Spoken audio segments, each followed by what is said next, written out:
Olá! Hoje a gente vai mergulhar numa ideia bem profunda, uma reflexão que mexe com algumas das nossas crenças mais básicas sobre a realidade e o nosso lugar no universo. Pois é, o filósofo Jean Val Elan aponta para essa contradição que, se a gente parar para pensar, está bem no centro da nossa experiência. Essa distância enorme entre a fé que a gente tem num protetor cósmico e o mundo muitas vezes cruel que a gente vê ao nosso redor. Para entender o raciocínio dele, vamos começar com uma crença que é muito comum, uma ideia que traz bastante conforto para muita gente. A ideia aqui é que, desde sempre, a humanidade meio que se agarrou a uma crença, quase infantil, sabe? Uma crença que nasce da nossa dificuldade de entender o mundo e da nossa necessidade de se sentir seguro, protegido. E essa crença, claro, geralmente toma a forma da ideia de Deus, uma consciência cósmica, perfeita, amorosa, que estaria no comando de tudo, sempre cuidando de nós. É uma visão bem reconfortante, sem dúvida. Ok, essa é a crença. Mas aí a gente olha para a natureza e a imagem que a gente vê é drasticamente diferente. E é aqui que o conflito fica escancarado. De um lado, essa crença em algo amoroso, pessoal, protetor. Do outro, a realidade da natureza que se mostra fria, completamente indiferente e, acima de tudo, impessoal. Nessa visão, o verdadeiro motor da vida não é uma consciência cheia de amor. É essa força impessoal que a gente chama de natureza. Uma força que simplesmente cria e perpetua a vida através de uma guerra constante pela sobrevivência, sem se preocupar com o que é bom ou mal. Então, o ponto crucial é este. Na natureza existem predadores e presas. A única lei que vale é a do mais forte. O mais poderoso sobrevive e vence. Não existe moralidade nisso, é simplesmente como as coisas funcionam.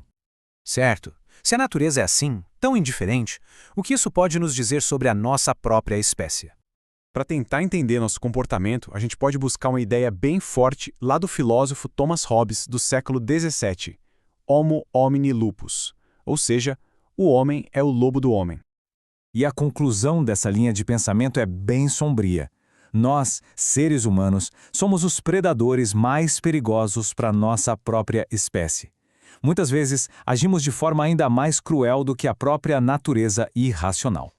Nessa visão, sem um guia externo, o que comanda são as paixões humanas, as ambições. Isso levaria a um estado de conflito sem fim, uma verdadeira guerra de todos contra todos.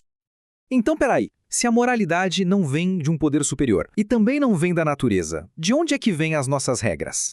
Porque, afinal, de onde surgem conceitos como direitos humanos, de onde vem a compaixão, a solidariedade, se elas não parecem ser naturais nem divinas?